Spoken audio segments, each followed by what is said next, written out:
2-3 दिन से न्यूज़ चल रही है कि और वहाँ की न्यूक्लियर फैसिलिटी को, पाकिस्तान की न्यूक्लियर फैसिलिटी शायद बर्बाद हो गई है या कुछ ऐसा हुआ है। The first casualty in war is truth.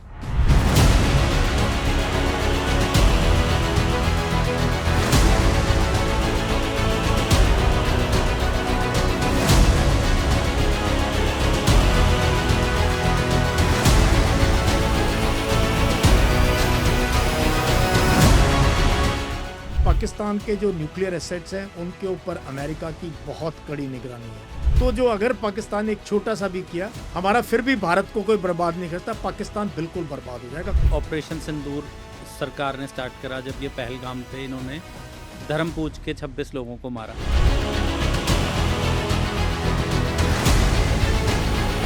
आप क्या मानते हैं कि ऑपरेशन सिंदूर अभी चलेगा या ऑपरेशन सिंदूर खत्म हो चुका है? गवर्नमेंट के पास वो सब इनपुट्स होते हैं जो आप और मेरे पास नहीं। उन्होंने अगर सीज फायर का फैसला किया है तो देश हित में ही किया होगा। इनसाइड इन्फॉर्मेशन है कि ऐसा कुछ हुआ है, हमारे जेट्स गिराए गए हैं और हमारे सारे पायलट सेफ हैं। इससे ज़्यादा मैं कोई जानकारी दे नहीं सकता। आर्मी चीफ हैं, ये भी पहले आईएसआई को हेड कर रहे थे। पाकिस्तान बिटवीन मुल्ला एंड मिलिट्री, ये इनकी ट्रेजेडी है।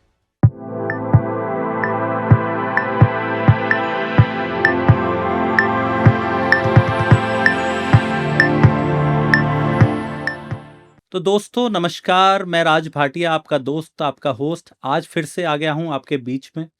दोस्तों आज हमारा देश बहुत ही एक कठिन दौर से गुजर रहा है। जैसे ही आप सबको पता है कि हम लोग एक वॉर लाइक सिचुएशन में हैं, या यूँ कहें कि वॉर में हैं।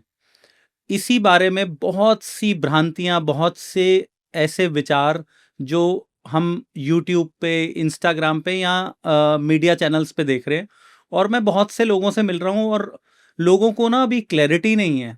मीडिया कुछ भी बता रहा है, मीडिया तो ग्राफिक्स अपने इतने डालकर ऐसे बता देते हैं जैसे कि शायद मीडिया चैनल ही आज रात को ही हम पाकिस्तान को ही पूरा अपने अंडर कर लेंगे। तो ऐसी काफ़ी सारे नोशंस क्रिएट कर दिए गए हैं, और सभी लोग, जिन भी लोगों से अभी 1 हफ्ते 10 दिन में मुलाकात हुई, सब यही बता रहे हैं। कोई कह रहा है हमने न्यूक्लियर फैसिलिटी बर्बाद कर दी, हम ये कर लेंगे, पाकिस्तान न्यूक्लियर अटैक कर देगा, हमने ये कर दिया, हम वो कर दिया, उन्होंने ये कर दिया। तो लोगों को अभी क्लैरिटी नहीं है। इसी क्लैरिटी को जानने के लिए मैंने ये सोचा कि जो इस मामले के एक्सपर्ट हैं उन लोगों से बात करी जाए। इसी कोशिश में हमारे को मिले मेजर जनरल यश मौर्य। यश मौर्य जी ने 35 साल अपनी सेवाएं दी भारतीय फौज को, और स्पेशलिटी है इनकी न्यूक्लियर वॉरफेयर के लिए। न्यूक्लियर स्ट्रैटेजी में इन्होंने एमफिल और पीएचडी कर रखी है। इसीलिए मैं, ताकि सारी जो चीज़ें हैं वो आप डायरेक्ट एक सोर्स से जानें, ताकि आपको और मुझे भी क्लैरिटी मिल सके कि एक्चुअल में हम लोग कहाँ खड़े हैं। तो आइए स्वागत करते हैं हमारे साथ मेजर जनरल यश मौर्य का। Thank you Raj, what a pleasure to meet you. बहुत बढ़िया इंसान है आप, पॉडकास्टर तो हैं ही हैं, तो it's my pleasure to be on your show. Sir सबसे पहले तो आपको धन्यवाद, क्योंकि आप इतने न्यूज़ चैनल्स पे आप हमेशा छाए रहते हैं, और मुझ जैसे छोटे आदमी को आपने समय दिया, तो मेरे लिए बहुत बड़ा सौभाग्य है कि आपने मेरी एक कॉल पे आपने मुझे टाइम दिया। It's a big thing for me. देखो मैं ये न्यूज़ चैनल तो कम जाता हूँ, स्टूडियो तो बिल्कुल नहीं जाता हूँ, लेकिन मैं जो यंग एंटरप्रेन्योर्स हैं या यंग लोग हैं जिनमें मुझे पोटेंशियल नज़र आता है, मैं उनको वक्त देना चाहता हूँ, क्योंकि मैं आप लोगों के अगर आपकी जर्नी में अगर मेरा थोड़ा सा भी कंट्रीब्यूशन है तो 20 साल पीछे मुड़ के देखूंगा तो मैंने कहूँगा हाँ, मैंने भी इनको उस टाइम पे एंकरेज किया था जब इनको ज़रूरत थी। सो ये मेरा कंट्रीब्यूशन है, समझ लो, यंग जनरेशन के साथ। That's the spirit. सर अब बात करते हैं जो हम जहाँ सिचुएशन पे आज खड़े हैं। सबसे पहले तो मैं जानना चाहूँगा, अभी 2-3 दिन से न्यूज़ चल रही है कि इंडिया की ब्रह्मोस मिसाइल ने वहाँ अर्थक्वेक हुआ, और वहाँ की न्यूक्लियर फैसिलिटी को, पाकिस्तान की न्यूक्लियर फैसिलिटी शायद बर्बाद हो गई है या कुछ ऐसा हुआ है। आप न्यूक्लियर फैसिलिटी के लिए आप बेस्ट मैन लगे मुझे, क्योंकि आपकी जो इन डेप्थ नॉलेज है वो मैं जानता हूँ, बहुत स्टडी कर चुका हूँ। सर आपने एमफिल भी कर रखी है इसमें। आप ये बताइए कि इस बात में कितनी सच्चाई है? देखो, पहली बात तो ये मैं बता दूं, the first casualty in war is truth. पहली चीज जो मार खाती है युद्ध क्षेत्र में वो है सच्चाई। सच्चाई। तो आपको किसी तरफ से, दोनों तरफ से तीन तरफ से, जहाँ भी दुनिया भर में लड़ाइयाँ अब चल रही हैं और आगे भी चलेंगी। तो सबसे पहले तो ज़बरदस्त एक इन्फॉर्मेशन कैंपेन होता है, एक डिसइन्फॉर्मेशन कैंपेन होता है, तो कुछ समझ नहीं आता है कि क्या हो रहा है। हमारे केस में क्या है, वो एक एक्सट्रीम पे चला गया बिकॉज़ हमारा मीडिया बहुत ही, मैं जितनी उनकी क्रिटिसिज़्म करूँ कम है, जितना वैसे भी उन्होंने आग लगा रखी है देश में, लड़ाई में तो क्या करेंगे वो देख ही लिया हमने। तो अब आते हैं मेन मुद्दे पे। देखो, मैंने एमफ़िल करी थी 2008-9 में न्यूक्लियर फ़ोर्स स्ट्रक्चरिंग के ऊपर। उसके बाद मैंने पीएचडी के लिए मैं एनरोल हुआ प्रॉपर उस्मानिया यूनिवर्सिटी से, रेगुलर मैंने पीएचडी करी न्यूक्लियर स्ट्रैटेजी में, न्यूक्लियर डेटरेंस में, और भारत की क्या न्यूक्लियर स्ट्रैटेजी है, पाकिस्तान की क्या है, चाइना की क्या है, क्या हमें इसमें कुछ बदलाव करना चाहिए या नहीं करना चाहिए। 98 के बाद हमने दोबारा ब्लास्ट किया नहीं है। तो इस सब चीज़ों को मैंने एक स्टूडेंट के तौर पे स्टडी किया और फिर मैंने अपनी पीएचडी ली वहाँ से रिटायरमेंट से पहले। तो अब आता हूँ एक्चुअल इशू जो है न्यूक्लियर का। पहले तो मैं आपको और आपके दर्शकों को सबको बता दूं कि अगर पूरा पाकिस्तान, समझ लो सपने में, अपने राइट विंग वाले सोचते हैं सपने में ख़त्म हो जाएगा, बलूचिस्तान अलग हो जाए, पूरा तबाह हो जाए जैसे गाज़ा तबाह, अगर ऐसा हो भी जाए, ऐसा हो नहीं सकता है, अगर ऐसा हो भी जाए तो भी कोई भी एक हालात हमने स्टडी करके पाया है, ऐसे नहीं बनेंगे कि पाकिस्तान बटन प्रेस करेगा या न्यूक्लियर मिसाइल लॉन्च करेगा, क्योंकि इसके रिपरकशंस बहुत दूरगामी हैं। प्लस पाकिस्तान के जो न्यूक्लियर एसेट्स हैं उनके ऊपर अमेरिका की बहुत कड़ी निगरानी है, चाइना की बहुत कड़ी निगरानी, स्पेशली अमेरिका, चाइना की इतनी नहीं, अमेरिका की। अमेरिका ये होने नहीं देगा कि पाकिस्तान कभी भी इसको यूज़ कर, वो एक अलग बात है। बट अदरवाइज ऑल्सो इसकी, क्योंकि पाकिस्तान एक छोटा मुल्क है और अगर उसने गलती से भी एक छोटा, सबसे छोटा 20 किलो टन का बॉम्ब कहते हैं, जो अपने एरिया में भी हमारे ऊपर डाल दे, समझ लो हम रहीम यार खान पहुंच गए, सपने में लाहौर और रावलपिंडी पहुंच गए, कराची पहुंच गए और घेर लिया हमने, और हमारी फोर्स के ऊपर भी अगर पाकिस्तान छोटा सा भी न्यूक्लियर स्ट्राइक करता है अपने एरिया में, तो भी जो हमारी जो डॉक्ट्रिन है वो बड़ी क्लियर है, that calls for massive retaliation. हमारी पॉलिसी है नो फर्स्ट यूज, कि भी हम कभी भी न्यूक्लियर वेपन, ये क्योंकि गौतम बुद्ध का देश है, महात्मा गांधी का देश है, तो इस देश की ये हमारी बड़ी ज़बरदस्त फिलॉसफी है, न्यूक्लियर डॉक्ट्रिन है कि नो फर्स्ट यूज़ हम कभी भी नहीं करेंगे। पाकिस्तान में ये है नहीं, क्योंकि उनका न्यूक्लियर वेपन हमारे अगेंस्ट है, बट हमारे पास तो और भी दुश्मन हो सकते हैं, we are a growing power. तो उसमें जो है मैसिव रिटेलिएशन हम करेंगे। तो जो अगर पाकिस्तान एक छोटा सा भी किया तो एक्चुअली में पाकिस्तान तबाह होता है कई बार। हमारा तो क्या होगा, कुछ शहर हो सकते हैं, ये मान लो कि चलो दुश्मन 20-30-40% वो भी नुकसान करेगा, बट हमारा फिर भी भारत को कोई बर्बाद नहीं करता, पाकिस्तान बिल्कुल बर्बाद हो जाएगा, खंडर हो जाएगा। तो ये बिल्कुल भी पॉसिबिलिटी नहीं है। और जो ये सुबह से मीडिया में चल रहा है, कल शाम से चल रहा है कि हमने ये सब, आजकल बहुत फेक न्यूज़ का ज़माना है। मैं ये कहता हूँ आज के दौर में आप just believe in what your government says. Government में भी ऑफिशियल जो बोलते हैं, पार्टी के नुमाइंदे नहीं, ये बहुत नहीं सर, वो तो जब हमारे कल डीजीएमओज ने बात की, जब यूनिफॉर्म पर्सन बोलता है या डिप्लोमेट बोलता है, सोची समझी बात कहते हैं, वो पॉलिटिशियन नहीं है। तो इसलिए just believe in what you get officially, rest everything is trash, is fake, and इसके लिए हमें वरी होने की बिल्कुल भी जरूरत नहीं है। सर, अभी ऑपरेशन सिंदूर सरकार ने स्टार्ट करा, जब ये पहलगाम पे इन्होंने धर्म पूछ के 26 लोगों को मारा। आज आप क्या देखते हैं कि ऑपरेशन सिंदूर जो एक 9 एयर स्ट्राइक्स करी गई रात को, उसके अलावा भी रिपरकशंस हुए और आगे चीज़ें चल रही हैं।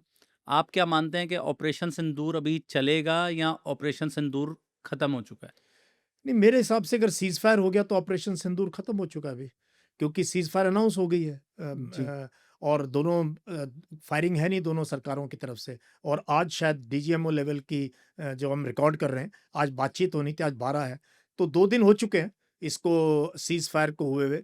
तो जो ऑपरेशन, लोग इसको दूसरे तरीके से देखते हैं, बट ऑपरेशन का मतलब है एक सैनिक कार्रवाई जो लिमिटेड टाइम के लिए है। तो जब तक वो कार्रवाई चलती है हम उस नाम को यूज करते हैं, फोर्सेस यूज करते हैं उस नाम को सारी चीजें कोऑर्डिनेट करने के लिए। तो मेरे हिसाब से ऑपरेशन सिंदूर तो समाप्त हो चुका है, लेकिन टेंशन अभी भी है, बॉर्डर पे फौजें अभी भी डटी हुई हैं, क्योंकि फ्रेजाइल पीस कहते हैं इसको, बहुत नाजुक, क्योंकि जिस प्रकार से हुई है थिन लाइन, बहुत ही थिन लाइन है, कभी भी क्रॉस की जा सकती है।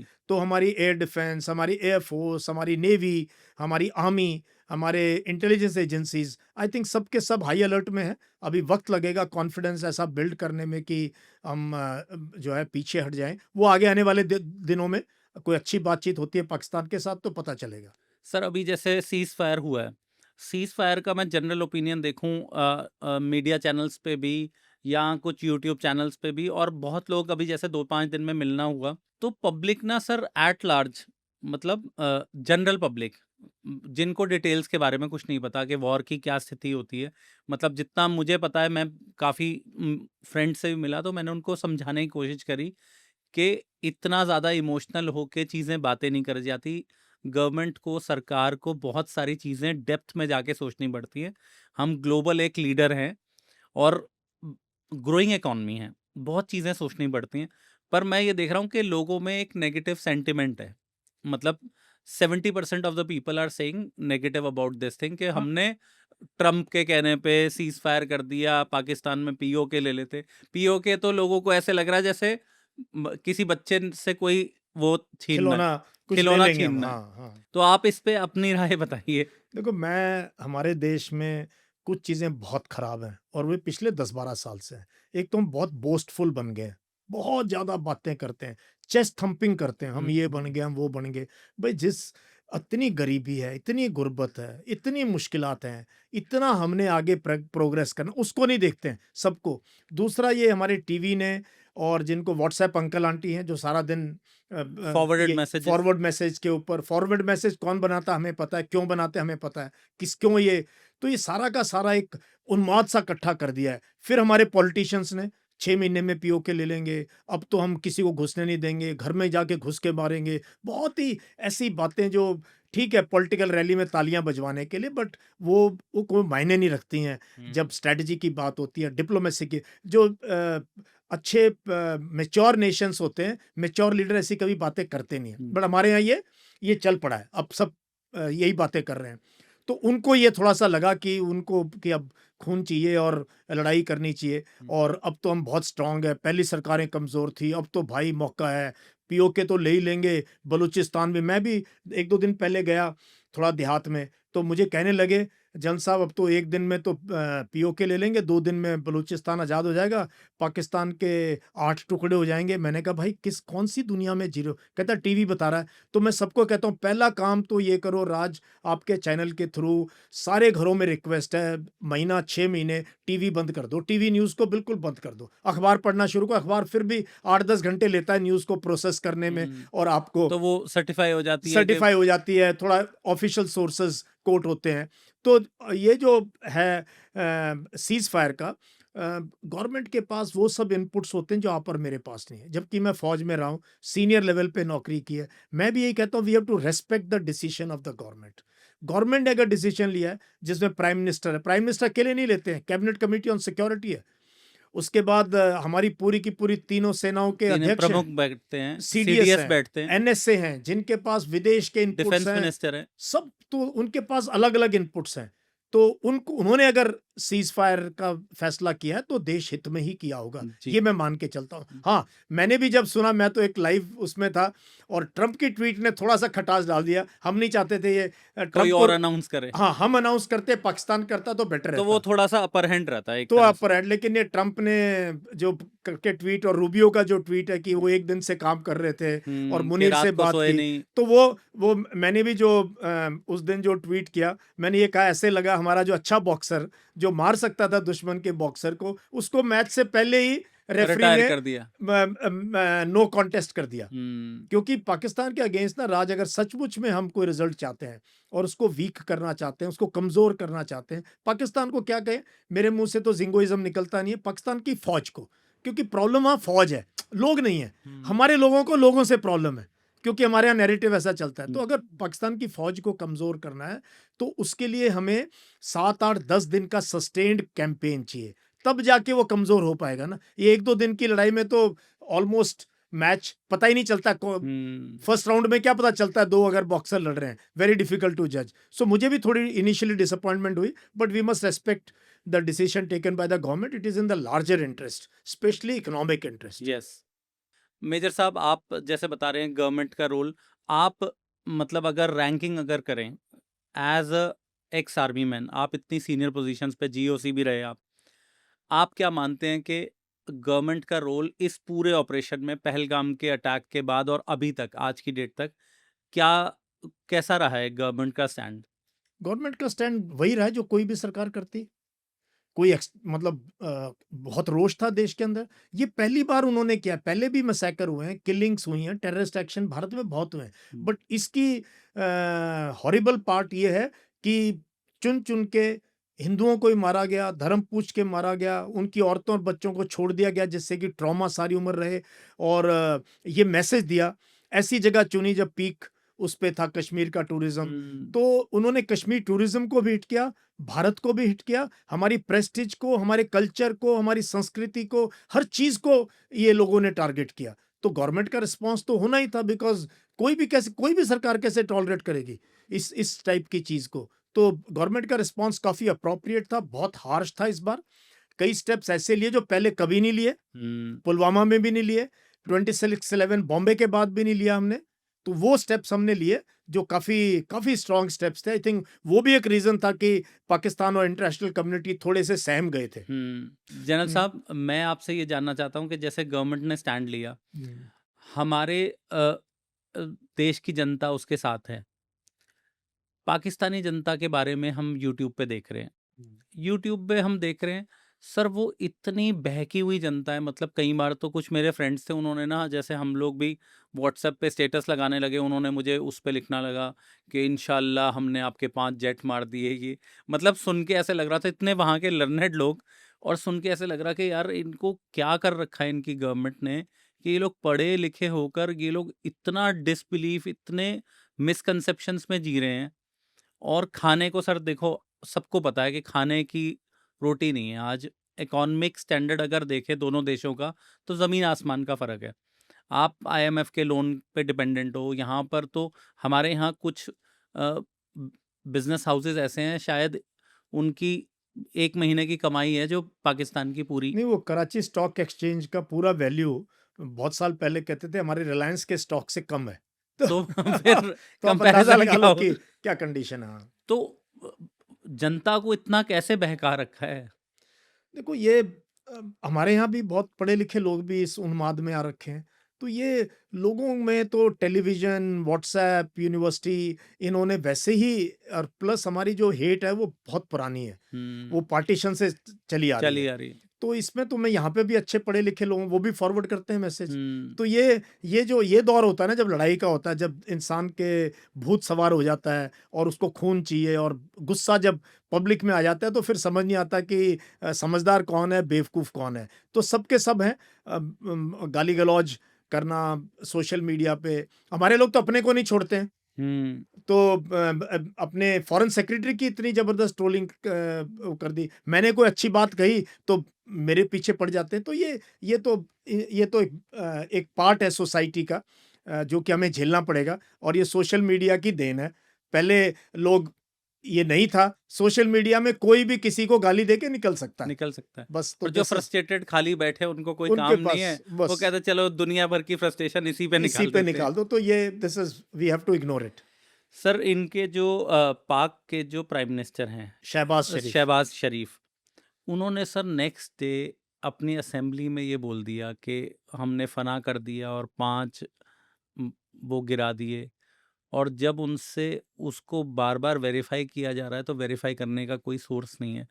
जबकि हम इंडिया में, अपने देश में देख रहे हैं कि बहुत ही सलीके से, बहुत ही तरीके से, इवन डिफेंस मिनिस्टर भी बहुत ही, जैसे अब हमारे दीपक मिश्री जी हैं, वो बोलने आते हैं, एमईए की प्रेस कॉन्फ्रेंस होती है, विक्रम मिस्री, विक्रम मिश्री, हाँ। बिल्कुल टिपिकल 2 नहीं, वो लाइन। बहुत बढ़िया था जो हमें in fact that was my idea of India. जब वो पहली प्रेस कॉन्फ्रेंस मैंने देखी, और विक्रम मिस्री बीच में बैठे हैं, फॉरेन सोफिया सेक्रेटरी, कुरैशी। कल सोफिया कुरैशी, और जो है विंग कमांडर व्योमिका सिंह, वो पिक्चर, ये भारत की तस्वीर, और जी। बहुत सोची समझे तरीके से, एक हिंदी में एक इंग्लिश में, और हमने जिस प्रकार से, आई थिंक दैट वाज ब्रिलियंट। बहुत यस। ये इसकी दाद देनी पड़ेगी जिसका भी माइंड था बहुत इस अच्छे चीज से में। प्लानिंग करके। बहुत अच्छा, ये आई थिंक वी, इसमें भी हमने हाँ। गूगली फेंकी है पाकिस्तान की तरफ। They can't produce this kind of officers.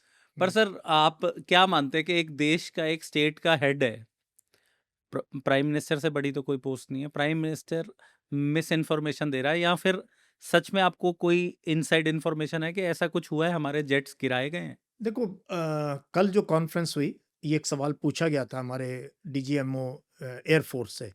उन्होंने क्या जवाब दिया? उन्होंने बोला अभी भी कॉम्बैट में हैं हम, कॉम्बैट रेडी में हैं हम, और हमारे सारे पायलट सेफ हैं। इससे ज़्यादा मैं कोई जानकारी दे नहीं सकता। तो उन्होंने क्या बोला उनकी असेंबली में, हमें क्यों सुनना चाहिए? पहली बात तो, मैं तो ऐसे किसी हैंडल को, ऐसे यूट्यूब को फॉलो ही नहीं करता हूँ कि भाई मैं कोई मिस इन्फॉर्मेशन कंज्यूम क्यों करूँ। नेचुरली वो अपने पब्लिक को एड्रेस कर रहे हैं। हर एक कोई इस टाइम पे पॉलिटिकल लीडर, मिलिट्री लीडर सोचता है मैंने वो माइलेज लेने फर्स्ट की। Casualty in war is the truth, मैंने शुरू में कहा था आपको। जी। तो it best ignored. Why should we even watch Shahbaz Sharif ने क्या कहा उनकी असेंबली में? अब ऐसी सर जो इनके डिफेंस मिनिस्टर है पाकिस्तान के, मोहम्मद आसिफ, उन्होंने एक यलाला हकीम वाला अपने इंटरव्यू देखा होगा। नहीं, मैंने नहीं देखा। मैं उसमें नहीं देखता, क्या तो रहा, मैं अच्छा नहीं कुछ देखता हूँ, मैं सिर्फ अखबार पढ़ता हूँ और उन्होंने पढ़ाता हूँ बच्चों को। उन्होंने सर इंटरव्यू चल रहा था, 2 बार हुआ, एक बार CNN IBN का हुआ, और एक बार वो यलाला हकीम है, वो ले रही थी इंटरव्यू। तो उन्होंने कहा कि आपने ये बोला है कि 5 इंडियन जेट्स गिरा दिए, उनका रफाल भी गिरा दिया। तो बोले, कहती can you submit some proof? तो वो बोले कि प्रूफ्स क्या, it is all over social media. मतलब आप देखें ना, डिफेंस हाँ, मिनिस्टर है, डिफेंस मिनिस्टर, तो कुछ क्रेडिबल एविडेंस दो आप क्रेडिबिलिटी अगर। आप कुछ तो, मतलब ये तो रहेगा। पाकिस्तान की कोई क्रेडिबिलिटी है नहीं। पॉलिटिकल लीडरशिप बेचारे, वो आर्मी वाले उनको डंडा लगाते हैं तो बोलते हैं। तो वहाँ तो the army chief runs the bulk of the nation. Specially जो इंडिया की तरफ पॉलिसी है, फॉरेन पॉलिसी है, वो सारी की सारी आर्मी हेडक्वार्टर से चलती है। उनकी फॉरेन मिनिस्ट्री का कोई रोल नहीं होता है। तो इसलिए वहाँ बेतुकी बातें होना मैंने ये सुना लाजमी है है। सर, ये जो अब इनके, जो अभी आर्मी चीफ हैं, ये भी पहले ISI को हेड कर रहे थे। हाँ, वो इंटेलिजेंस के हेड रहे हैं, और उससे पहले इन्होंने, जब लेफ्टिनेंट कर्नल थे, सऊदी अरेबिया में इन्होंने कोर्स किया था। वहाँ इन्होंने पूरी कुरान को रट के, इनको वो टाइटल मिला हुआ है हफीज़ कुरान, की कुरान के बहुत विद्वान हैं। इसीलिए उन्होंने वो भाषण दिया जहाँ से कि सारी की सारी तार जुड़ रहे हैं, जहाँ उन्होंने बोला हम हिंदूज के साथ नहीं रह सकते, 2 नेशन, सारी बकवास। इसीलिए आई थिंक उनकी भी पर्सनल प्रेस्टीज उनके देश में, विदेश में बिल्कुल एट रॉक बॉटम है, कि यूनिफॉर्म वाला बंदा ऐसा नहीं बोलेगा। यूनिफॉर्म पॉलिटिशियन बोल सकता वो है। तो मैं सुना कि पूरे कुरान की आयतें कर रहे थे, और हाँ, वो गजवाए क्योंकि हिंद और ये तो सब। उन्होंने पढ़ा हुआ है ना, उन्होंने वहाँ सऊदी में कोर्स किया तो उन्होंने रट लिया उसको। तो हम्म, वो अपना दिखाना चाहते थे। ये प्रॉब्लम है। देखो, मैंने पाकिस्तानी की आर्मी के साथ, उनके ऑफिसर्स के साथ मुझे बहुत वक्त मिला बिताने का। ट्रेनिंग्स मैं में। ट्रेनिंग में साथ में घूमे फिरे हैं, देखा है उनको, कोर्सेज करे उनके साथ विदेश में। तो 1 डेढ़ साल जब किसी के साथ रहो तो आप काफ़ी हद तक, प्लस मैं पढ़ता रहता हूँ पाकिस्तान की जो भी लिटरेचर है, बुक्स आई हैं उनके ऊपर। तो इनमें ना ये बहुत बड़ी प्रॉब्लम है। ये पूरी की पूरी सोसाइटी बहुत ही हिपोक्रेट सोसाइटी है। हर एक को ये दिखाने में दूसरे को, मैं तेरे से ज़्यादा प्योर मुस्लिम हूँ। और ख़ास तौर से जो मुहाजिर जिनके कनेक्शन है इंडिया से, इनके दादा जालंधर के हैं, मुशर्रफ दिल्ली के थे, ज़ियाउल हक तो सेंट स्टीफेंस कॉलेज दिल्ली के पढ़े हुए थे। दिल्ली के पढ़े तो हुए जो यहाँ से गए ना, उनको ज़्यादा ये दिखाने में रहता, भाई देखो मैं ज़्यादा, कि मैं प्योर मुसलमान हूँ। मैं कट्टर मुसलमान, प्योर मुसलमान हूँ, मैं कुरान को। तो ये होड़ में ये अपना बेड़ा गर्क इन्होंने अपनी फौज का और अपने देश का कर दिया है। इस पे मैंने कई बार, मैंने वीडियोस भी बहुत बनाई हुई हैं, बहुत सही तरीके से। पाकिस्तान बिटवीन मुल्ला एंड मिलिट्री, ये इनकी ट्रेजेडी है। तो अल्लाह, अमेरिका एंड आर्मी, इन तीन के ए के बीच में पाकिस्तान फंसा रह गया पूरे, इसलिए कभी निकल ही नहीं पाया। सर इनकी जनता का क्या रोल है? मतलब मैं देखता हूँ कि वैसे ओवरऑल, जैसे अब इंडिया में लोग ट्रेवल भी करते हैं, तो आवाम इतने दिल खुश होके मिलती है। अभी हम एक यूट्यूबर है, उनसे मेरी बात चल रही थी। वो वहाँ पर 1 महीना 1.5 महीना, वो कह रहे हैं मैं पूरा वर्ल्ड, US से लेके यहाँ तक आ गया। कहते मुझे इतने वेलकमिंग और इतने हार्ट वार्मिंग रही नहीं कहीं पर, जितना यहाँ पर रहा पाकिस्तान में। पाकिस्तान के लोग और इंडिया का सुन के इतना प्यार करते हैं, और वहाँ हम देखते हैं कि हेट्रेड ही, मतलब ये ना बहुत बढ़िया सवाल पूछा आपने। मैं 1 साल बांग्लादेश में रहा और देखो आजकल हमारे यहाँ कितना नेगेटिविटी है बांग्लादेश के बारे में, बट मैं 1 साल अपने परिवार के साथ रहा। जितना हमारे परिवार का, मेरा as an army officer from Indian army, जो हमें वहाँ वार्मथ मिली, जो रिस्पेक्ट मिली, जो डिग्निटी मिली हर पूरे साल, मैं आपको बयान नहीं कर सकता शब्दों में।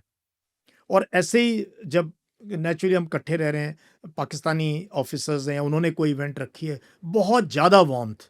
तो ये यहाँ हम इंडिविजुअल हैं, जहाँ हम इंडिविजुअल इंसान होता है। प्लीज़ कृपया करके मैं हमेशा यही कह रहा हूँ, यार इंसान से मत हेट करो। Don't hate an individual because का मजहब अलग है, या वो ड्रेस अलग पहनता है, खाना अलग खाता है, भाषा अलग है। That is the worst thing. And जो हमारे यहाँ भी हो रहा है, इतना हेट है, इतना हेट है, पूछो मत। घरों से निकल के सड़कों पे हेट ही हेट है हमारे समाज में।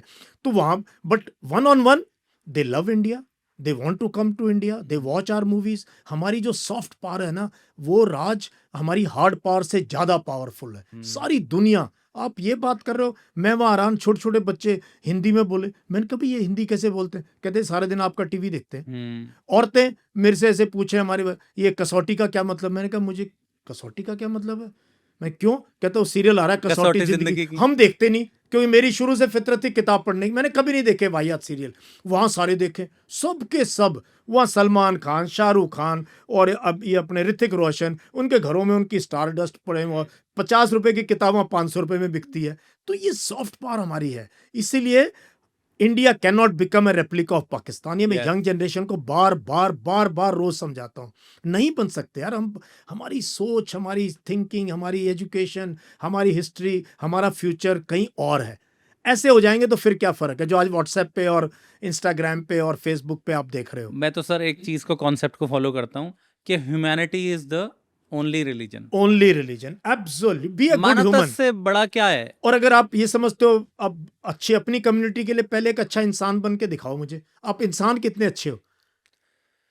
सर मैं जैसे हम लोग देखते हैं कि भाई खुदा ने पैदा किया, भगवान ने पैदा करा या जीसस ने करा, जैसे ही पैदा करा, एक ही प्रोसेस से बच्चा पैदा हो रहा है।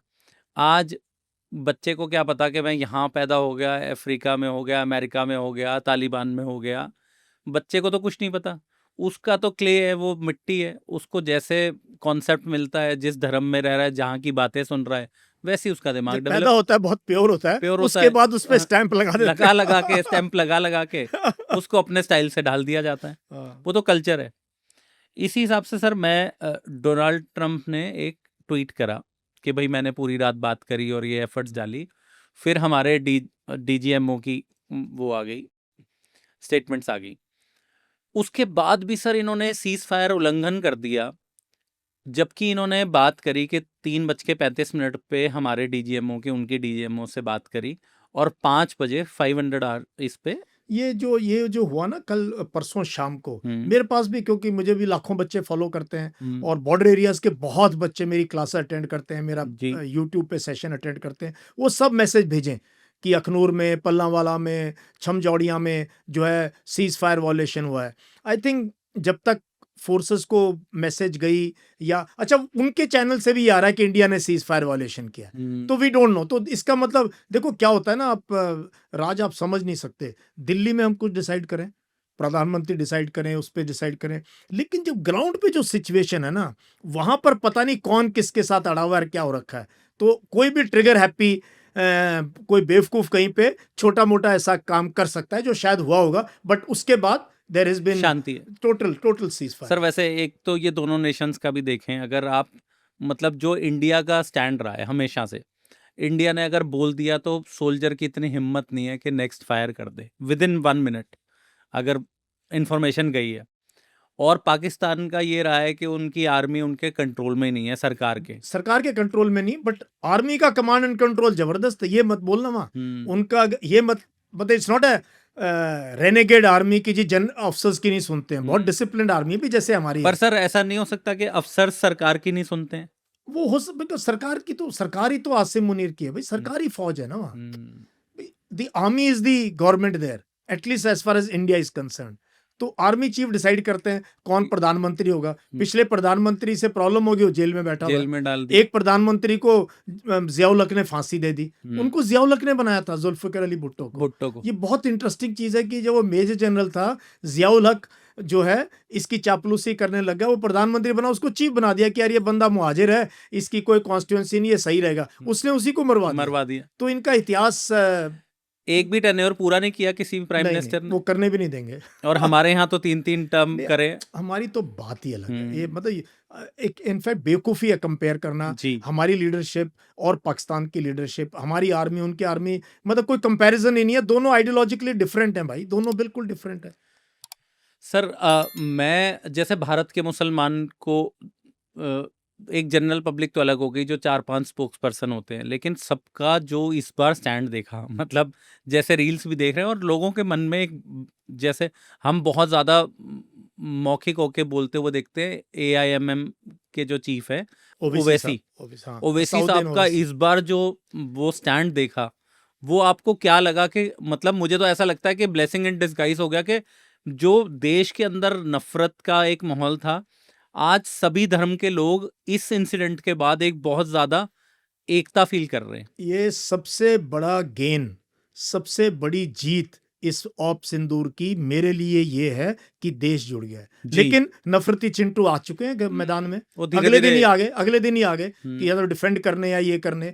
और ओवैसी साहब की बात करो, उमर अब्दुल्ला की बात करो, और मैं तो इस चीज को बार बार कहता हूँ भाई, भारत का मुसलमान बहुत पैट्रियोटिक है। आप कौन होते हो उससे रोज सर्टिफिकेट मांगते हो? क्यों मांगते हो? और आप ब्रिगेडियर उस्मान की कहानी सुन लो, नौशेरा का शेर जो शहीद हुआ लड़ाई के अंदर, senior most officer who got killed in 47-48, जो कि कभी हुआ नहीं। ब्रिगेडियर उस्मान, जिसको कि पाकिस्तान ने इनवाइट किया था, यहाँ आ जाओ हम आपको आर्मी चीफ बना देंगे, ही डिसाइडेड टू स्टे, कहता मेरी मातृभूमि है। उसके बाद आप कारगिल की लड़ाई में देख लो, आप कैप्टन हनीफुद्दीन की कहानी ऐसे रोंगटे खड़े कर देगी। और तो भारत फौज के अंदर मैं इतने मुस्लिम सोल्जर्स को देखा है, और सोसाइटी के अंदर भी हमारे मुसलमान भाइयों का देश की प्रोग्रेस में उतना ही योगदान है जितना आपका और मेरा है। हर इंसान का वो है। तो ये सबसे बड़ी गेन इस देश की, और ये हमारी ताकत है। ये पता नहीं है नफरती चिंटू क्यों नहीं समझते इस और बात को। इसको मुझे लगता है कि मैं पब्लिक को, आपको सुन रही है, मुझे सुन रही है, मैं चाहूंगा कि हमारे व्यूअर्स कम से कम इस चीज को, अपने स्टैंड को ना हमेशा कायम रखें। हमेशा। कि मैं क्या कहता हूँ ना राज, जब भी मेरा सेशन खत्म होता है, if you love India, love everyone who lives in India. भाई क्या प्रॉब्लम है?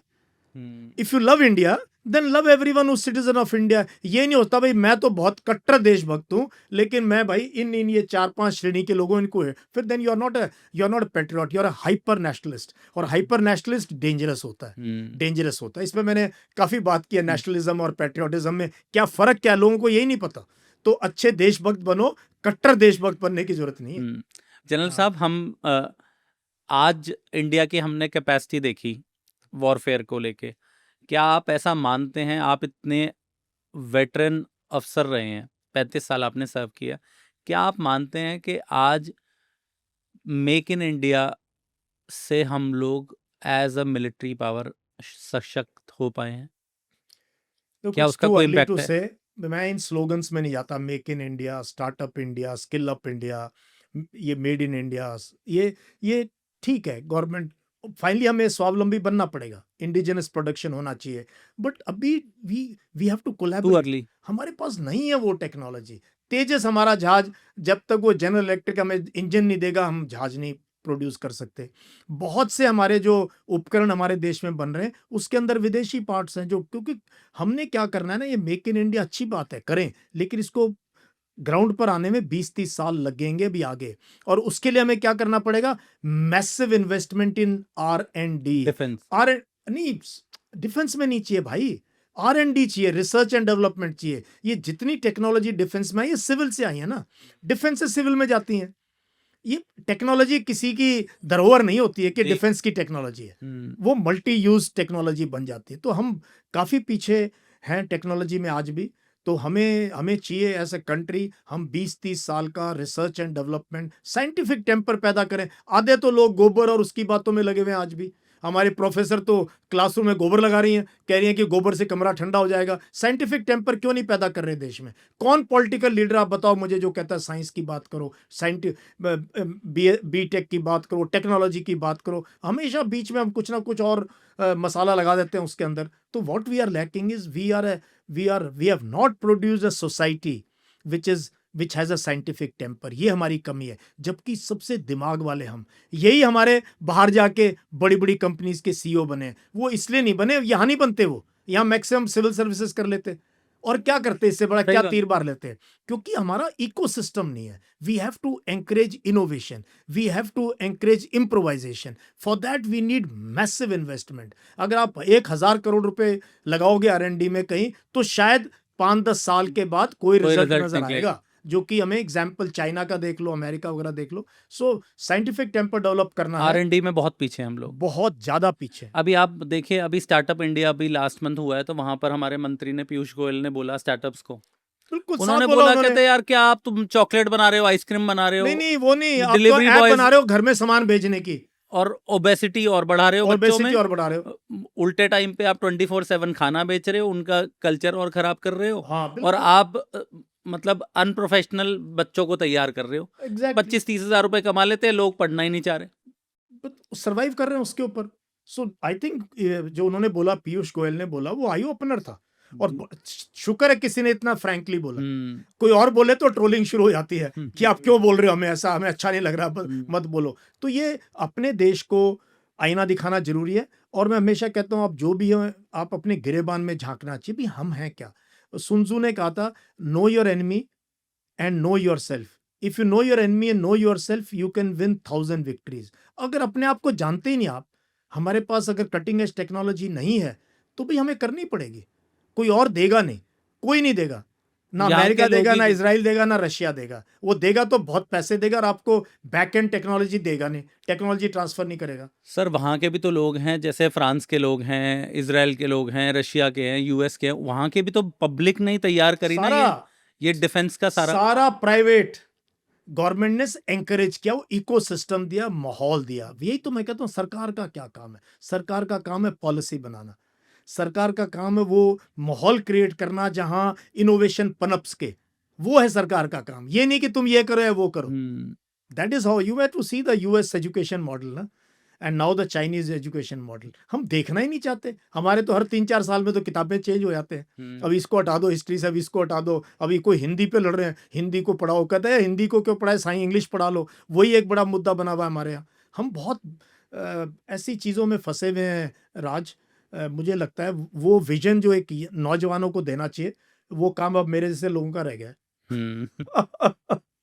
सर S-400 जिसे हम सुदर्शन चक्र कह रहे हैं, पाकिस्तान की तरफ से 500-700 मिसाइल तो कम से कम ड्रोन अटैक मिसाइल्स दागी गई, और 99.9% मुझे लगता है कि 1-2 जगह से कहीं से इन्फॉर्मेशन होगी कि कहीं पर बठिंडा वगैरह में गिरी हैं, जिनसे मुझे इन्फॉर्मेशन मिली है। सर ये एयर डिफेंस सिस्टम कितना कारगर है और कितना इम्पोर्टेंट है इंडिया की सिक्योरिटी के लिए फ्यूचर में भी? पहली बात तो आई मस्ट अप्रिशिएट कि तुमने न्यूक्लियर से शुरू किया और आगे तुम एयर डिफेंस पे।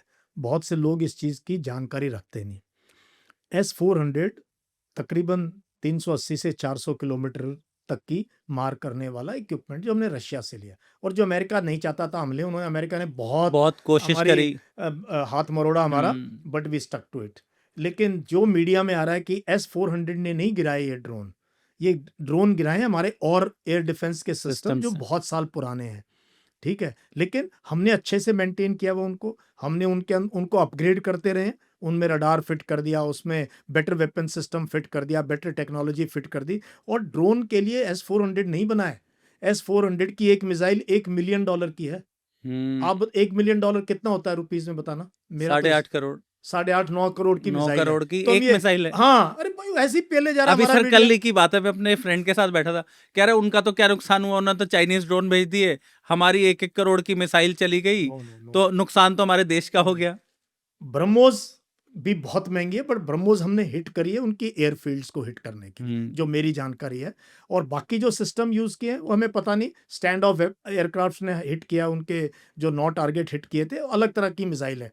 बट जो एयर डिफेंस का मैं आपको बता दूं, 400 किलोमीटर से लेके 3.5 किलोमीटर तक, 400 से 3 किलोमीटर तक के अलग अलग स्फीयर टियर बने हुए हैं कि 400 जोन्स बनी हुई हैं। हाँ, वेपन सिस्टम है कि जब जहाज वहां से टेक ऑफ करेगा, सरगोदा से, रहीम यार खान से या रफीके से, हम तब पिकअप कर लेगा हमारे रडार। फिर हम लॉक करेंगे, फिर देखेंगे भी इस पे कौन से सिस्टम ये जा कहाँ रहा है, इसको किस मिसाइल ने सरफेस टू एयर ने मारना है, एयर टू एयर ने मारना है, या एयर डिफेंस वेव। तो ये बहुत कॉम्प्लिकेटेड होता है, इसको बोलते हैं air defence command and control. इसमें आर्मी भी है, आर्मी का एयर डिफेंस रेजिमेंट है और एयरफोर्स की एयर डिफेंस है। Security of air of India is with air force, but army उसके साथ मिली हुई है। तो लास्ट में जाके आता है 3.5 किलोमीटर की हमारा शोल्डर फायर्ड मिसाइल, जो अटैक जवान रखता है, जो जवान फायर करता है इगला पे, इस पे अटैक हेलीकॉप्टर्स के लिए बहुत कामयाब है। वो उसको गिरा सकता है, उसको एयरक्राफ्ट को भी गिरा सकता है। इसके बीच में तेरा आकाश है, मल्टीपल लेयर्स हैं, मल्टीपल लेंथ में लेयर्स हैं, मल्टीपल हाइट में लेयर हैं, जो 20 as per requirement vertical and horizontal layer बने हैं। तो उसमें ये पूरा का पूरा कंप्यूटराइज सिस्टम है, जो कि रडार से लेके विजुअल से लेके, ये बहुत कॉम्प्लिकेटेड है, बहुत खूबसूरत सिस्टम है। और उसने मुझे दाद देनी पड़ेगी आर्मी एयर डिफेंस की और एयरफोर्स की। I think they did a fantastic job. और जो हम लोग टीवी पे देख रहे थे ना, पटाखे चल रहे हैं, वो ट्रेसर थे, वो L-70 गन या Zu-30 23 हमारी जो गन्स है एडी की, जो बहुत थे, उनके जो हर चौथा पांचवा राउंड ट्रेसर होता है, क्योंकि गनर ने देखना है ग्राउंड गया कहां मेरा।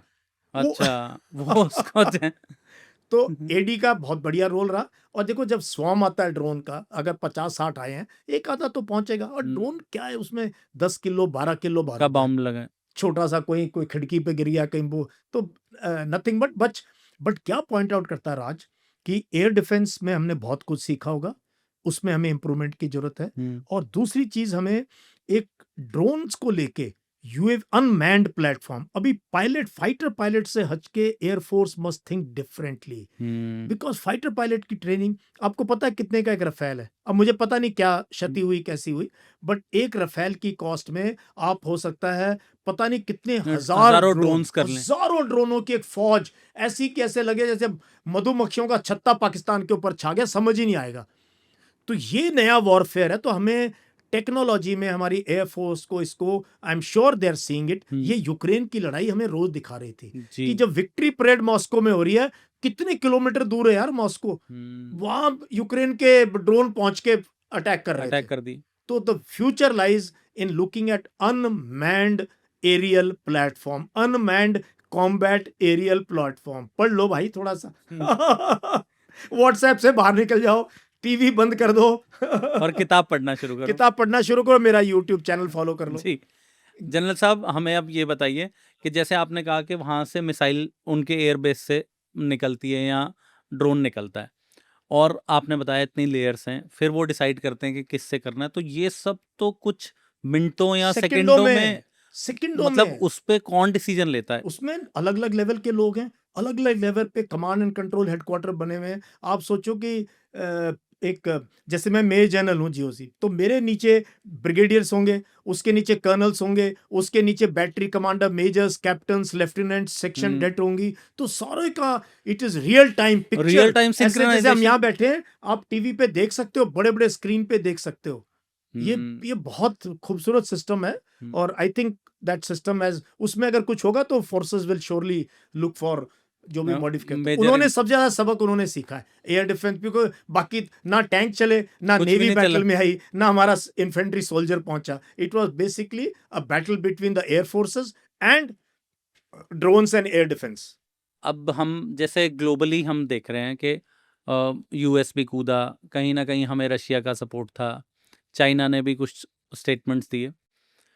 इसी दौरान यूएन का एक ये है इंटरनेशनल मॉनेटरी फंड IMF, जिसने $1 बिलियन का रातों रात उनका लोन सैंक्शन कर दिया। 1 बिलियन नहीं, $2.3 बिलियन।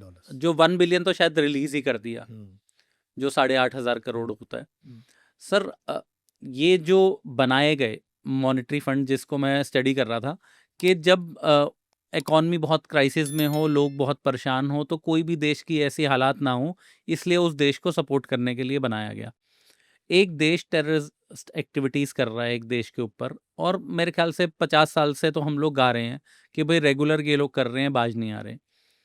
उस दौरान एक इतनी रिस्पॉन्सिबल बॉडी वो आईएमएफ का लोन कैसे ऐसे देश को दे सकती है? आप इस पे क्या कहना इसको चाहेंगे? अमेरिका और चाइना ने दिलाया।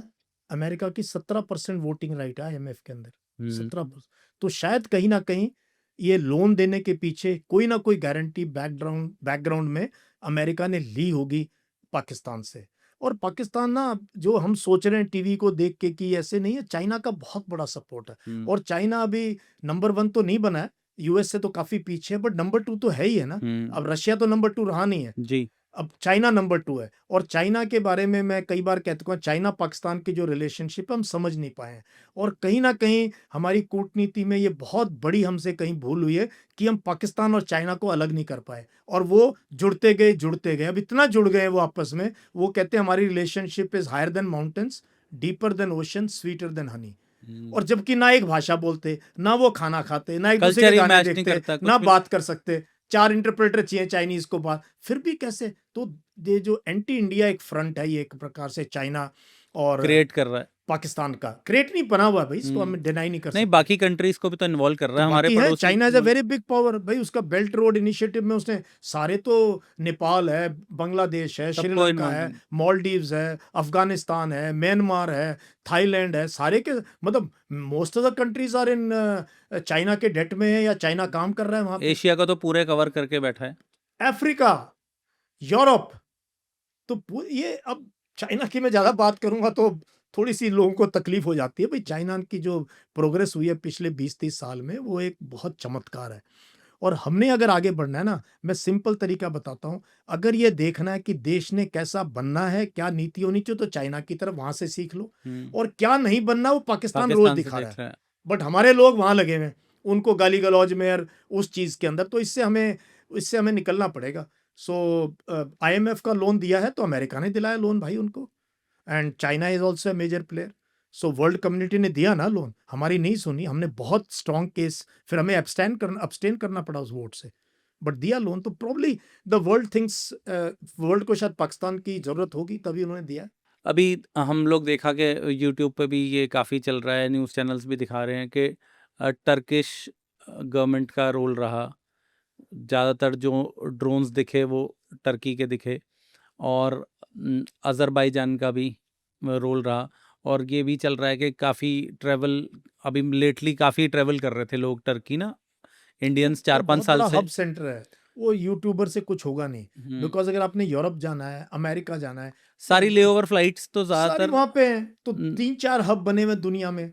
अब उसको बोलने से थोड़ी कोई मानेगा भी, जिसको अगर मेजरली दुबई, टर्की। जिस वो हब बने हुए। अब हमारा भी, हमें ये बनाना चाहिए था 20-30 साल पहले। हम्म अब हम कोशिश कर रहे हैं, जिस दिन ये जेवर एयरपोर्ट बन जाए तो हमारे ये एयरपोर्ट, लेवर एयरपोर्ट बनने लेओवर चाहिए। बन जाए तो बहुत बड़ा बिजनेस उसी से हो जाता है। तो ये तब होगा ना जब 20-30 साल पहले आगे की सोचोगे, और लगे रहोगे इसी चीज में, पुराने मुद्दे उखाड़ने में, फिर कैसे ये चीजें तब बनती है। इसके लिए विजन चाहिए 20-30-40 साल का, तब क्रिएट होती हैं चीजें ये। अब आप जो हमने जिसमें बीच में बात करी, मैं चाहता हूँ आप डिटेल में बताएं उसके बारे में कि आप एज एक्स आर्मी मैन, इतने सीनियर आप रहे, आज आप जो सिचुएशन देख रहे हैं बहुत पास से, आप रोल ऑफ मीडिया को क्या मानते हैं? पूरी डिटेल में आप बताइए कि देखो, टेलीविजन तो मैं बहुत आज से नहीं कह रहा हूँ, मैं बहुत सालों से कह रहा हूँ, बहुत सालों से गुहार लगा रहा हूँ कि भाई टीवी देखना बंद करो। और मेरे ख्याल जब मैं, आई थिंक कर्नल लेवल पे था, लेफ्टिनेंट कर्नल लेवल पे था, मैं लोगों को कहना शुरू कर दिया था, अगर तुम्हारे घर का टीवी तुम्हारी बुक शेल्फ से बड़ा है तो तुम नालायक हो। और जिनके घर में 1-2 अच्छे अखबार नहीं आते, वो अनपढ़ों के घर हैं। ये मेरे पेट डायलॉग हैं, आज से नहीं। मैं फौज में भी मैं जवानों को पढ़ाता था, ऑफिसर्स को ही कहता था कि टीवी पे जो घुस गया वो है। फिर हमारे मीडिया ने जो होड़ लगाई, जिस किस्म के लोग मीडिया को ओन करते हैं, मैं उनके नाम लेना नहीं चाहता बिजनेस भाई, हाउसेज हैं। सब बिजनेस, उनका कोई काम नहीं मीडिया से। वो बना कुछ और रहे हैं, तेल बेच रहे हैं, कोई सीमेंट बना रहा है, कोई पोर्ट चला रहा है, लेकिन मीडिया पे कंट्रोल चाहिए, नैरेटिव कंट्रोल करना है। तो पूरा का पूरी हमारी पॉलिटिक्स, हमारा सारा का सारा मीडिया ने देश का बेड़ा गर्क कर दिया, और नौजवानों का दिमाग खराब कर दिया। और बुजुर्ग सारा दिन बैठे हुए। मैं तो रिक्वेस्ट करता हूँ, गाने देख लो, पिक्चर देख लो, योग कर लो, गार्डनिंग कर लो। मेरी ये बहुत बड़ी मुहिम है। हमारा मीडिया का रोल सोशल मीडिया में, जिसमें फेसबुक यूनिवर्सिटी है, इंस्टाग्राम कॉलेज है और व्हाट्सएप यूनिवर्सिटी है। इन्होंने इन्होंने पढ़े लिखे समझदार लोग, वो भी कोई किताब को हाथ नहीं लगा रहे हैं, वो उसी को बिलीव कर लेते हैं। और हेट, वो मीडिया कैसे काम करता है, वो आपके अंदर एंगर है तो आपको वही चीज दिखाएगा, बार बार दिखाएगा। यस। फिर आप भगत बनोगे, फिर अंध भगत बनोगे, फिर पागल हो जाओगे। लास्ट स्टेज है पागल, फिर घर में भी नहीं को अच्छा लगेगा। वो एआई बेस्ड है ना सर सारा। सारा एल्गोरिदम है भाई, उसको भी नहीं पता किसको कोई क्या देख रहा है, क्यों कोई वीडियो कैसी देख रहा है। तो ये मीडिया का रोल, आई थिंक वक्त आ गया, अभी देश जागे, इनको देखना बंद करे। और ये एंकर नहीं है, ये एक्टर हैं, एक्टर हैं, परफॉर्मर्स हैं, किसी के कहने पे करते हैं। तो ये अगर कुछ है तो मैं कहता हूँ इंडियन एक्सप्रेस पढ़ो, टाइम्स ऑफ इंडिया पढ़ो, हिंदू पढ़ो, ट्रिब्यून पढ़ो, टेलीग्राफ पढ़ो, डेक्कन हेराल्ड, यार कोई तो पढ़ो, ढंग का अखबार पढ़ो। अखबार भी कुछ ही बचे हैं, कुछ ही बच्चे हैं जो कम से कम आपको कोई नहीं तो वो इंफॉर्मेशन, भी एड्स के उनको भी ऐड चाहिए भाई, ऐड तो सबको चाहिए। मेजरली एंड कई हैं ऐसे मीडिया में, कोशिश है, बट वो बहुत छोटे हैं, उनको अगर उनको पनपने भी नहीं उनको देते। पनपने नहीं देते ना। बड़े लोग, बड़ी शार्क खा जाती है छोटी मछली को। तो इस प्रकार से मीडिया का इस लड़ाई, इस युद्ध में ही नहीं, अदरवाइज भी हमारा जो सोशल फैब्रिक है ना राज, जो हमारी समाज का ताना बाना है, टेक्सचर है, उसको सबसे ज्यादा डैमेज हमारे मीडिया ने किया है। जिसमें कि हमारे यूट्यूबर भी हैं जो घृणा फैलाते हैं, अंधविश्वास फैलाते हैं, पाखंड फैलाते हैं। और हमारे टीवी है, और हमारे लोग उसको कंज्यूम करते हैं। और हमारी सोसाइटी पूरी की पूरी वैसी डेवलप होती है। ये जो हाउसिंग सोसाइटी जहाँ बैठे हैं, सब व्हाट्सएप अंकल आंटी बैठे हैं इनमें, सारे के सारे खाली बैठे हैं इसी कमरे खाली। में। आप दूसरी कम्युनिटी का घर नहीं ले सकता इनके अंदर। और ये सारे पढ़े लिखे, कोई इंजीनियर रिटायर्ड है, कोई आर्मी से रिटायर्ड है, कोई आईएएस रिटायर्ड है, कोई बिजनेसमैन है, बड़ी कोठियां बना रहे हैं, लेकिन दिमाग, थैंक यू वेरी मच। तो मेरी तो ये बहुत वो है। आप मेरी किताबें देखना, मैं तो अब भी किताबें पढ़ता हूँ, अभी भी नई चीज़ें सीखने की कोशिश करता हूँ। तो ये है, मीडिया का रोल बहुत खराब है। जनरल साहब, अभी जो जैसे मीडिया की बात कर रहे हैं, वैसे ही शॉर्ट्स चल रहे हैं, यूट्यूब शॉर्ट्स। आजकल ना बच्चे जैसे घर में जाते हैं तो बच्चे टीवी देख रहे हैं, खाली टाइम में बच्चे टीवी देख रहे हैं। अब जैसे मेरे बेटे को सॉकर का शौक है, तो सॉकर के आते हैं तब तक तो ठीक है, लेकिन बीच में कई बार मैं देखता हूँ कि ऐसा कंटेंट आ रहा है जो ना उनके माइंडसेट, मतलब गाड़ी में हम लोग 2-4 दिन पहले जा रहे तो उन्होंने कुछ ऐसी बात करी, मैंने कहा यार ये इनको कैसे पता है, आपको नहीं पता? देयर वो वाचिंग। बोले आपको नहीं पता, ये तो ऐसा ही होता है। अब वो ये लगा कि भाई इतनी सी इन्फॉर्मेशन, और आप देखिए ना, जैसे यूट्यूब चैनल्स पे भी देख रहे हैं या जर्नलिस्ट भी देख रहे हैं, उन्हें पता कुछ भी नहीं है। अभी तक जब मैं आपके साथ बैठा हूं तो मुझे ये पता है कि S-400 ही काम कर रहा है। मतलब कितना मिसकंसेप्शन है। कितना मिसकंसेप्शन। मुझे ऐसा लगा कि S-400 हमें भी नहीं पता। हम लोग दोस्त आपस में बात करें, नहीं यार उसका जो रीफिल की जो मिसाइल है ना, वो तो फिर इंडिया में ही बन रही होगी, वो कितने की होगी। भाई हम लोग अवेयर रहते हैं, फिर भी हमें कुछ भी नहीं पता, फिर भी हम वो बिलीव करना चाहते वो हैं। बिलीव करना चाहते हैं। अच्छा, कह रहे एक नहीं, और, वो रशिया को बोला होगा, रशिया सप्लाई करे जा रहा ऐसे है। नहीं होता सप्लाई भाई, ऐसे नहीं होता। पहले पैसे जाते हैं, फिर सामान बनता है। अभी रफेल की एग्रीमेंट साइन हुई ना, उनको पहला जहाज 27 या 28 में आएगा। मतलब पैसे जब जाएंगे तब काम शुरू होगा, तब वो मटेरियल शुरू लेंगे, रॉ करेगा। मटेरियल। तब जैसे अपना कमान, वो कहता है जी पहले एडवांस दे दो, काम शुरू करूंगा। ऐसे होता है। 2030 में आएंगे ये रफेल जो हमने 26 साइन किए हैं। ये 36 जो आए कितने साल में आए, 2 आए, फिर वहां फिर फैक्ट्री चलती है जब पैसा जाता है।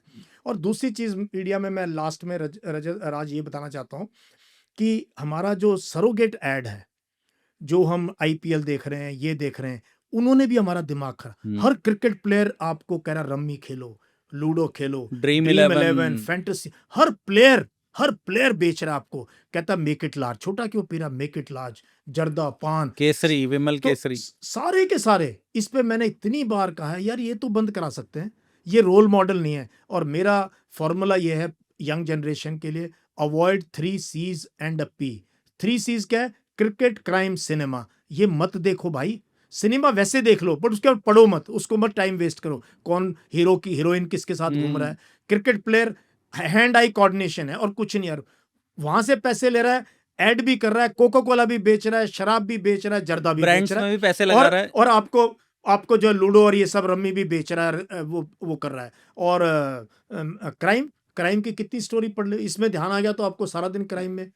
So मजा बहुत young आता है। generation has to stay away from cricket, crime and cinema and concentrate on your education, physical fitness. कोई मुझे बताओ, इतने अच्छे अच्छे प्लेयर हैं, कोई आया जो कहने कि यार फिजिकली फिट कैसे होना चाहिए, डाइट कैसे खानी चाहिए, कोई ये चीज नहीं करते, कभी भी नहीं बात। उसके पैसे नहीं मिलते ना, उसके पैसे ही नहीं मिलते। तो बच्चे मोटे मोटे हुए जा रहे हैं, लोग मोटे मोटे हुए जा रहे हैं। गुस्सा आ रहा है पाकिस्तान में, भाई तू इतना मोटा आदमी, तेरा करेंगे क्या हम? तू तो ना घर का ना घाट का, तू तो लड़ने लायक ही नहीं है।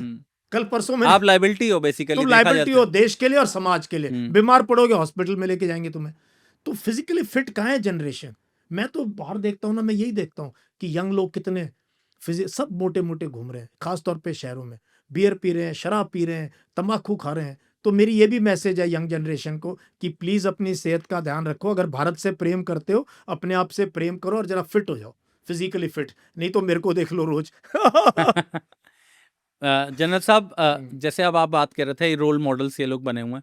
बहुत साल से एक रोल मॉडल फिल्म इंडस्ट्री में है जो अभी तक भी एक्टिव है, अमिताभ बच्चन साहब। अब वो हर मुद्दे पे लिख देते हैं, वर्ल्ड वाइड भी कुछ पहले हो रहा लिखते होता थे, है। अब नहीं लिखते भाई। अब क्या किया है, अब उन्होंने 15 दिन से मैं देख रहा हूँ ब्लैंक डाल दिया। नहीं 15 दिन नहीं, कई साल से बंद हो चुके हैं वो पहले लिखते थे। जितने एक्टिविस्ट थे, एक्टर वगैरह, पहले लिख, अब कोई नहीं लिखता है। अब थैंक यू हो चुका है, अब कोई बोलता नहीं है। ऐसा क्यों? पर डरते हैं, डर है, खौफ है कि उसका कोई कौन सी फाइल खोल देगा या कुछ और पीछे पड़ जाए। अब जो है, जो थोड़े बहुत किसी लेवल पे पहुंचे हैं, वो या तो चुप रहते हैं या न्यूट्रल रहते हैं। तो ठीक है, बट हमें क्या उनका, मुझे कोई इससे कोई गिला शिकवा नहीं है अमिताभ बच्चन से। Is a great actor and ठीक है, नहीं बोलना तो ना सही, मतलब हम क्यों उसको मुद्दा बनाए? He has contributed enough to our film industry. वो है, शाहरुख खान है, they have done enough, they are great people, मतलब why should we have any grudge against them? अब मैं आपसे एंड में ये जानना चाहता हूँ कि आज हम जहाँ पर खड़े हैं, इंडिया पाकिस्तान वॉर हुआ, पूरे देश ने देखा, पूरी दुनिया ने देखा कि हमने कितना कैपेबिलिटी दिखाई। इसमें बहुत सारी शॉर्टकमिंग्स भी रही होंगी जो हम इंटरनली स्टडी करेगी गवर्नमेंट या डिफेंस। कारगिल वॉर हुई थी लगभग 26 साल पहले। आज वहाँ से लेके आज जो आपने अभी देखा, एक तो वॉरफेयर का स्टाइल चेंज हो गया, ये हमने देख लिया। एक ग्लोबली वॉर डिफरेंट तरीके से होगा, मैन पावर वाला तो होना नहीं। आज हम लोग, आपको ऐसा लगा कि हम लोग कुछ हद तक बेटर हो पाए हैं या there is a long way to go? बहुत इंप्रूवमेंट होनी है, R&Ds होनी है। बहुत इंप्रूवमेंट हुई है राज। देखो, जो मेरे जैसे पॉजिटिव लोग हैं ना, हमें पॉजिटिविटी नजर आती है जी। हम बहुत प्रोग्रेस हुई है भाई। 99 से अभी 26 साल में हमारे स्ट्रक्चर बेटर हो गए हैं।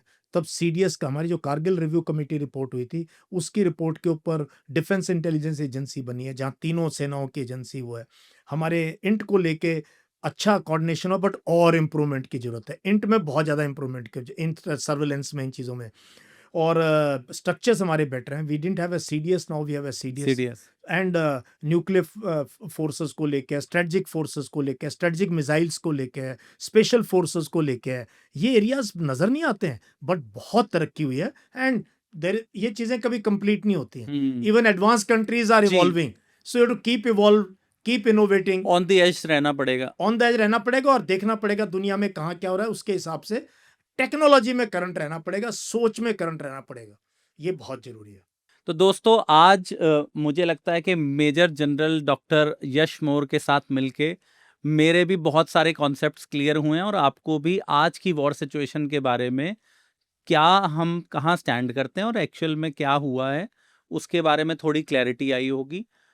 मैं ऐसा मानता हूँ और ऐसा सोचता हूँ कि मेजर साहब, मेजर जनरल यश मौर्य जैसे लोग हैं, ये लोग हमारे सच्चे रोल मॉडल हैं, और हमें इनकी बातें सुननी चाहिए, और इनको फॉलो करेंगे तो शायद हमारे जो दिमाग में एक मिसकंसेप्शन हो जाता है मीडिया से देख के या यूट्यूब को देख के, वो क्लियर होंगे, और हम प्रोग्रेसिव नेशन और एक मेहनती नेशन की तरह हम आगे बढ़ सकते हैं। इसी के साथ आज के लिए धन्यवाद, और फिर मिलते हैं नेक्स्ट एपिसोड में। Thank you sir. Thank you. जय हिंद। जय हिंद।